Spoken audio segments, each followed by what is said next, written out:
మేడారం జాతరలో మహాఘట్టం ఆవిష్కృతమైంది. గద్దెలపై వనదేవతలు కొలువుదీరారు. వనదేవతల రాకతో మేడారం జాతరకు నిండు కళ వచ్చింది. లక్షలాది మంది భక్తులతో మేడారం జనసంద్రోహమైంది. వనదేవతలను దర్శించుకునేందుకు లక్షలాది మంది భక్తులు తండోపతండాలుగా వస్తున్నారు. భక్తుల రాకతో మేడారం పరిసర ప్రాంతాలు కిక్కిరిసిపోయాయి. వనదేవతల దర్శనానికి వచ్చిన భక్తులు అమ్మవార్లకు నిలువెత్తు బంగారం సమర్పించి మొక్కులు చెల్లించుకుంటున్నారు.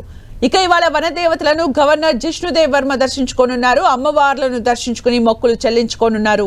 గవర్నర్ వస్తుండటంతో అధికారులు అన్ని ఏర్పాట్లు పూర్తి చేశారు. ఇప్పటికే మేడారంలో ప్రముఖుల సందడి మొదలైంది.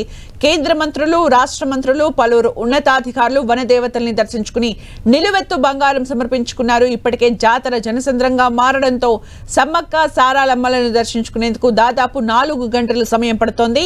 మరోవైపు జంపన్న వాగు వద్ద లక్షల సంఖ్యలో భక్తులు పుణ్యస్నానాలు ఆచరిస్తున్నారు.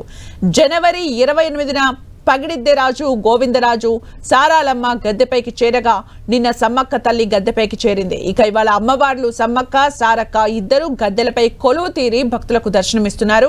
రేపు సాయంత్రం వారికి ఆవాహన పలికి పెరిగి వనప్రవేశం చేస్తారు. దీంతో మేడారం మహాజాతర పూర్తి కానుంది. అటు అమ్మవార్లను దర్శించుకునేందుకు భక్తులు భారీ సంఖ్యలో మేడారానికి తరలివచ్చారు. లక్షలాదిగా తరలివచ్చిన భక్తులతో వనదేవతల ప్రాంగణం జనసంద్రాన్ని తలపించింది. తెలంగాణ నుంచి కాకుండా మహారాష్ట్ర, ఏపీ, ఛత్తీస్గఢ్ తో పాటు వివిధ ప్రాంతాల నుంచి ఆదివాసీ గిరిజనులు భక్తులు మేడారానికి తరలివచ్చారు. మేడారానికి వచ్చే దారులన్నీ వాహనాలతో రద్దీగా మారాయి. వనదేవతలకు మొక్కులు చెల్లించుకుంటున్న భక్తులు వెంట తెచ్చుకున్న కోళ్లను గద్దెల సమీపంలో గాల్లోకి ఎగరవేస్తూ సందడి చేస్తున్నారు. కుటుంబాలను చల్లగా దీవించు తల్లి అంటూ దేవతల్ని కొలుస్తున్నారు.